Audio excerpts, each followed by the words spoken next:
Today on the Hartley Show, we're here at Vancouver Fan Expo.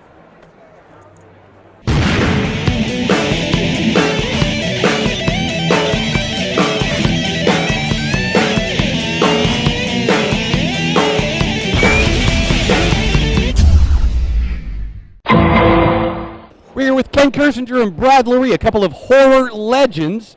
Thanks for your time today, guys. How has Fan Expo been for you so far? It's been fun. We haven't wanted to kill each other yet. It's surreal in that we're at this huge convention in our hometown because we're used to doing this in the States and over in Europe and whatnot. But it's a fantastic show. Not a bad gate from what I hear. Now obviously you guys have been at this for a while. Is there anything you guys would like people to know about your career and what it is you do? Oh, it's over. Just that we had fun with it. You know, we've had a really great run, and it's great. We get to travel together quite a bit and go out and meet the fans. And, we're just surprised that, people still want to see us after all these years. So we'll keep coming as long as they keep coming out. We are available for small and large acting roles and birthday parties on the weekends. I take it, have you guys actually had a chance to work together? Oh, a number of times. He punched me in the face one time during a rehearsal. So, but yeah, we worked together as stuntmen for many years together, and knew each other long before either of us played either of these roles and stuff. So we've worked together. Well, Brad and I were two of the wraiths in Stargate that were constantly getting killed, along with Barry here, and so many many long days on set, hanging out, waiting for Amanda Tapping to kill us. Well, in answer to your question, though, let's not forget, Ken, that we met working together as background performers on a movie called Runaway with Tom Selleck and Gene Simmons. If you have like a favorite experience or a worst experience you'd like to share about cons and any sort of weird fan reactions? What was the question? Any weird things ever happen at any of the cons? Not anything we can talk about. Got a marriage offer. Yeah, some girl wanted to marry Jason. Well, I guess vicariously, she would have to marry me to marry Jason, I guess is the way.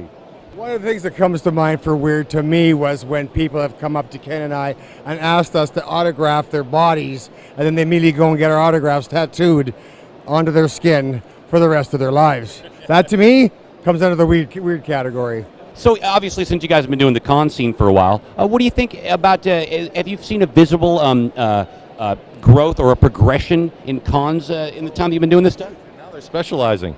You know, you've got the anime cons, the tattoo cons, the horror cons kind of blend in with both of those, and sci-fi. This one's really big for sci-fi. But yeah, they're all specializing and getting bigger and bigger. They, 10 years ago, 12 years ago, Ken and I were sitting in tents, and now we're in big giant buildings like this, and yeah, they're growing by leaps and bounds. You can go, if you're a big enough name, to a convention a weekend if you want. Literally, in North America, it's that popular. So is there anything you're doing right now that you'd like people to know about? Not at the moment, just I've got a couple more conventions this year, so keep your eyes out for me. I think Robert England later in September, and yeah, keep coming out and having fun. I'd like people to know that I just last Monday signed up and started. I paid for a package of 9 colonics. That's about all I got going on these days. Well, again, thanks a lot for your time, guys. You've been fantastic. Little known fact, Taz is the only comics retailer at Vancouver Fan Expo that has new weekly comics. Hey there, we're here talking to Philip Granger of New Image College of Fine Arts. Philip, thanks for having some time to talk to us today. If you could just give me a quick rundown of what your whole booth here is all about, that'd be fantastic. Well, we have this amazing acting and makeup program. Also, one of the things about our school is that we produce a lot of films. We are a 2-year acting program which incorporates makeup effects, and we produce about 7 short films a year. And last year we produced 3 full-length feature films. They start the students, they train for 2 years, and then they go ahead and act in them. What's kind of cool about it is, as being an actor yourself, the way you learn it is by doing it over and over again. So we put them to the test by putting them in the movies, right? And so your upcoming movie right now is what? Well, we have, you mean the most current ones that we have coming out? Well, we have Bad Building that's going to the Cannes Film Market. We have a film called A Safe Place that was directed by Amir Aghalinejad. I directed a film called The Cargo. It's all for New Image Entertainment. It's part of the school. Now, if there is anything you could tell somebody about what it is your school does, what would it be? We prepare people to be professional and competitive in the field of acting. I mean, we can't promise anyone that they're going to have a great movie career, but we certainly provide the education for that, and we also give them practical skills. One of the other things that we do is we have a business component. So it teaches people how to approach the business of acting as well. So they learn about the craft of acting, but then they also learn about how do they get work and where do they look for work and how do you talk to your agent. And we also do demo reels. The feature film is pretty massive. If you look up the website, newimage.ca, you'll see they're pretty cool. We shoot them on red epics, full crew. We rented Riverview as one of the locations. This is an example. And so we really go for it, That's what makes us different, I think. And, of course, I have to ask, what do you think of the con so far? Of this today? Oh, it's been amazing. Like, look at all these fantastic people around here. They're all just expressing themselves, and that's really, really cool, I think. Everyone's not afraid to be themselves or somebody different, right? Yeah. It's cool. I wish I could dress up like that. I don't have the cojones unless I'm being paid for it. Then I can. Philip, thank you so much for your time today. My pleasure. Thank you. Thank you. We're here with Steve Sadowski, of course, a longtime pal of mine. I used to model for him and all that crap. Steve, how's the con been for you so far? It's been really good. It's a great show. It's nice to see it getting so much bigger and just getting better every year. So, of course, I got to ask you the basic questions. For people out there that aren't really familiar with your work, what are you best known for, and what are you working on right now? I'm probably best known for Red on JSA, the original, well, not original, but the reboot, I don't know what you want to call it. Not really a reboot, revamp. 1998, that's with Jeff Johns. And then after that, did a variety of stuff and around a few issues on the Avengers and various things here and there. Yes, the Avengers, the issue that got very heated and people got very upset about it, and originally was even pulled out of the first trade collection or whatever it's called. I don't know if it still is. Do you know if it's back or? It is back. I saw actually a hardcover that they were saying get Steve Sadowski to sign it. Oh, nice. Oh, good. I didn't know that.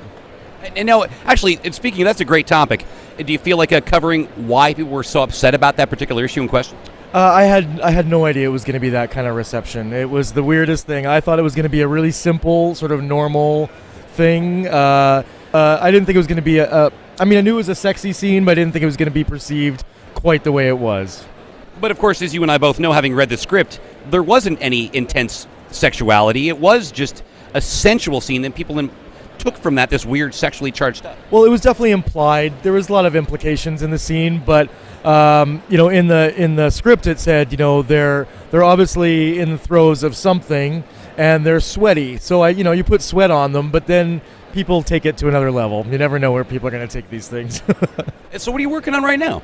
I'm in the middle of a arc on Fairest, which is the Fable spin-off book. Myself, I'm drawing it, and Phil Jimenez is inking it, so it's very exciting. Phil came to me and said, is this something you'd be interested in doing? So I helped him out with a couple pages on his arc, the first arc on the book, and the editors were really happy and invited me to come along. So it's cool to be at Vertigo. It's my first time at Vertigo, so they've been phenomenal. Absolutely lovely people. And of course, now I have to ask you, what are some of your biggest comics influences? Wow. I grew up. I grew up with the greats of the 70s, I would say. Neil Adams, George Perez, John Byrne. Those are the guys that absolutely inspired me to pick up a comic and read it and start drawing. I used to copy their stuff, trace it, and stuff like that. So yeah, it's been pretty cool. Actually, this is my favorite comic of all time, and I got Mr. Adams to sign it. So very, very pleased with that. It was a big score. That is damn cool. Now I have to also ask you if there's any book right now that you think deserves a lot more recognition that you're enjoying. Wow, recognition. I've been really enjoying Saga. I think that's a great book. It's getting a lot of recognition though, so I can't really. I can add to it. Yes, pick it up. It's great. It's just a really fresh, new take on sort of sci-fi, sort of stuff. It's just clean and different and very imaginative, which I absolutely love. If there was any one book that you can get to draw, what would it be? That would be Nightwing. It's my, he's my all-time favorite character. I've always wanted to draw him in a comic. I don't need a full run. I just want an issue or two, and that would totally clear my system. It'd be a dream come true. Well, Steve, thanks so much for your time, and a pleasure as always, man. Thanks, man. See you later, Harley. So there you have it, Vancouver Fan Expo 2013. So tired.